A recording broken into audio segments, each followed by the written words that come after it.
back. The University of Energy and Natural Resources says it is positioning itself to be, of course, the lead in Ghana's technology and energy transformation space. I have two individuals joining us to do that discussion. Vice Chancellor of the University, Professor Elvis Asare, and Dr. Nana Ajiman Prempa, who's a senior lecturer there. Thank you, gentlemen, so much for your time here on The Pulse. For a lot of people, they've been hearing about many public universities, Prof. And when it comes to your story as the University of Energy and Natural Resources, what would you say has been your contribution over these years towards national development? Right. Thank you very much. Thank you. Yes, the University of Energy and Natural Resources, I would say that was established in 2012. In fact, 2011 by Act of Parliament, and but it started operation in 2012.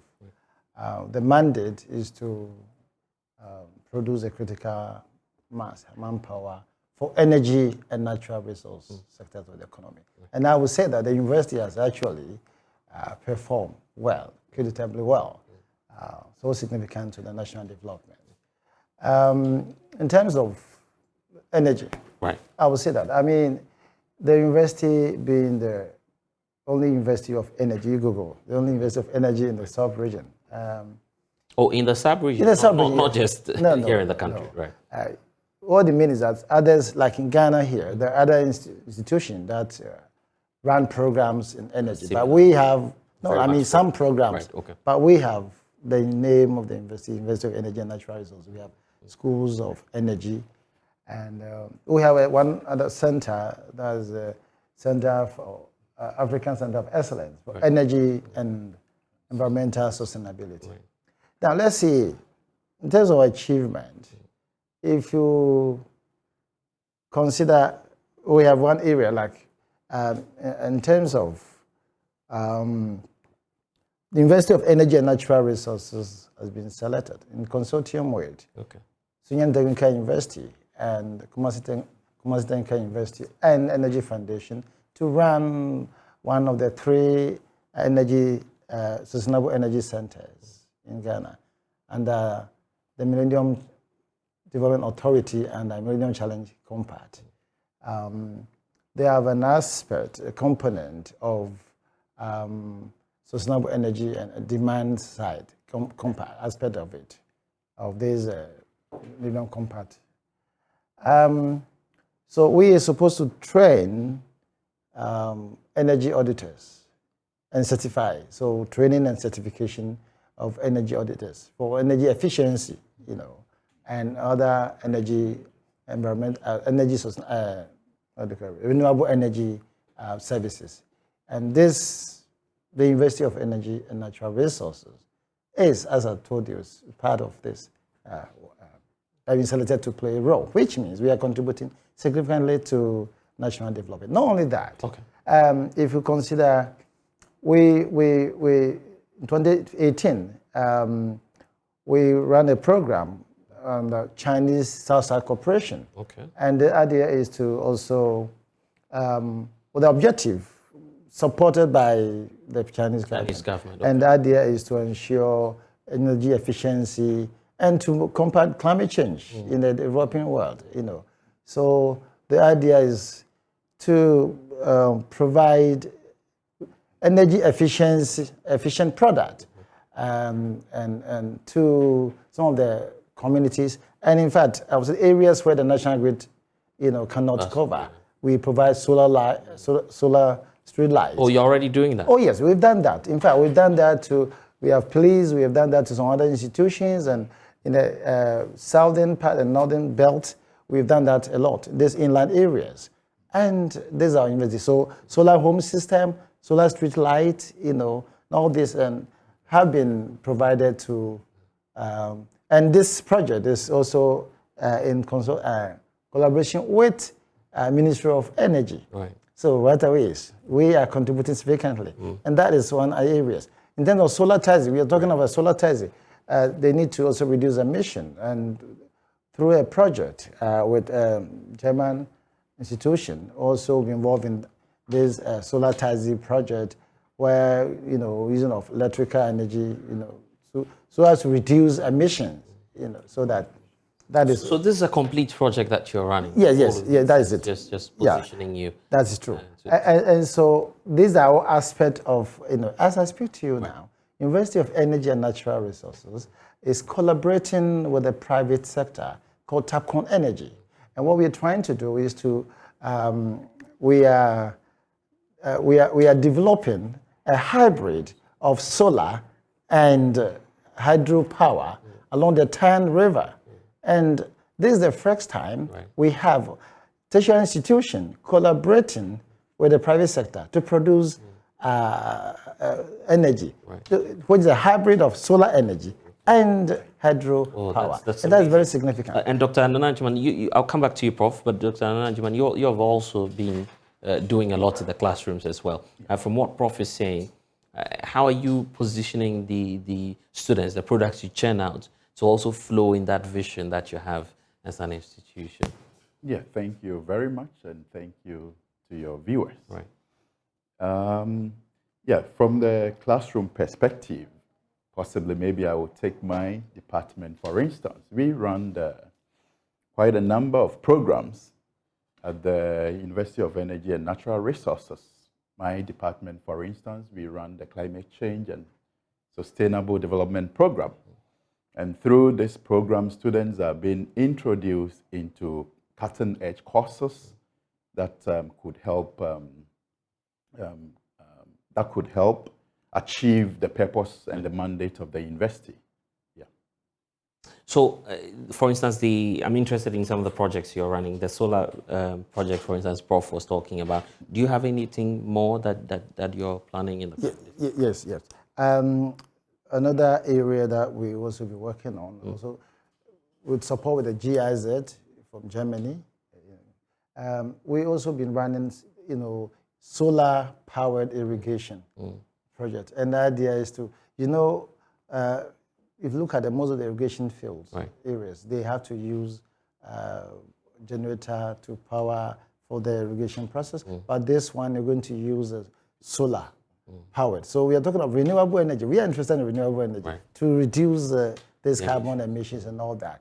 And this will ensure continuous supply of water for irrigation. And we are training extension agents and other organizations on the use of this solar powered nut. And not only that, there's one interesting thing I must say here. When it comes to waste to energy, our university is the forefront of it. We have carved a niche for that. Now, I'm sure last year or so, they commissioned a project in Jankoba in the Achuma district, and that involved conversion of municipal waste into energy. And that one, the University of Energy is part of that project. And not only that, the University of Energy and Natural Resources, in collaboration with 28 other institutions in Europe and Africa, we also leading the project where we are converting agricultural waste to energy. That's called Refed Africa project.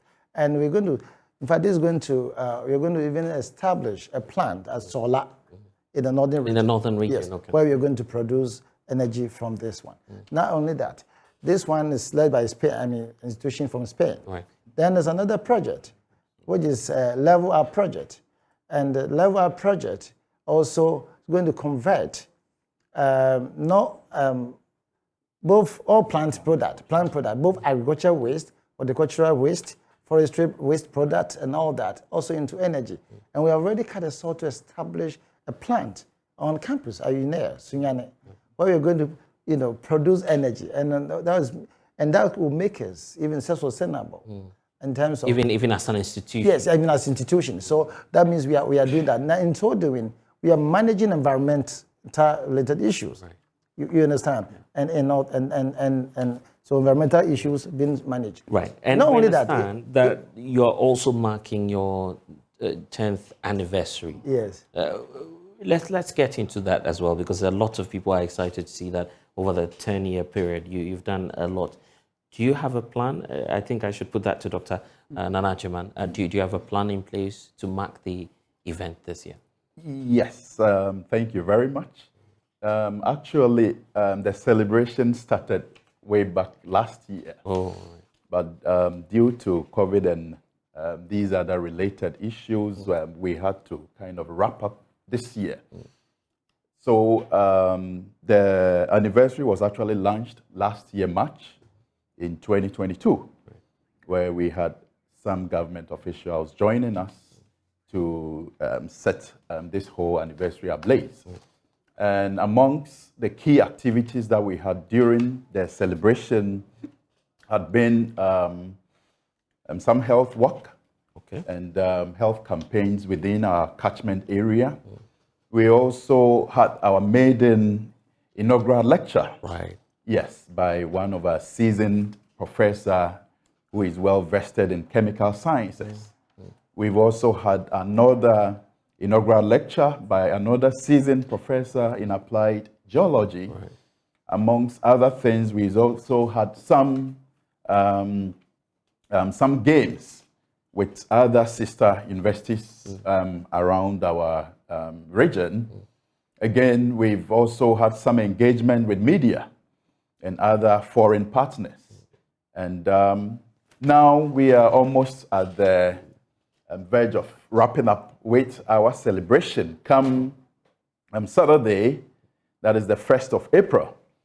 And before that, we will be having our 7th graduation ceremony on the Friday. Then the Saturday, we have our final program. Right. And we will be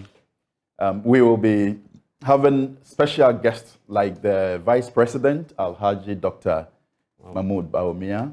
We will also be having the Minister for Environment. We will also be having the Minister for Education, Right. who will all be gracing the occasion. So Right. we are calling on the entire country to join us. Again, we also having the Inspector General of Police Also joining. as one of our invited guests. So we call on all Ghanaians to join us as we celebrate such a Indeed. great milestone, And- a decade of excellence in energy Right. and natural resource. And we're expecting that this will be a very insightful program. Professor Elvis, let me give you the last words on this as we wrap up. What's your message to the general public, and what do you also have to add about your achievements in Right. making this Okay. an environmentally friendly school and also a school that's leading in technology? Right. Thank you very much. I think before my last word, I just want to comment on some of the key achievements, which I think you must know.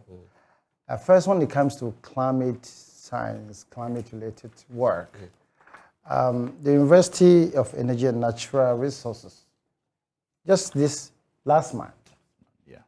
was it this month? Yeah, This month, yes. yeah. We commissioned what do you call carbon flax tower Right. in the Bia Tunnel forest near Mim. Okay. And this carbon, about 56-meter carbon tower with AD coverance, you know. Now, what it's supposed to do, it measures the carbon flux, carbon emission, Right. and measure the contribution of, you know, the plant take up carbon dioxide, Yeah. and then Back.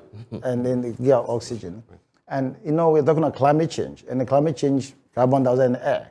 So we want to find out the contribution of the tropical forest in this management of this climate change. And this is the first in Africa and the only academic institution to have this carbon tower or this, this nature. And this is the first. It's very important that we inform you about that.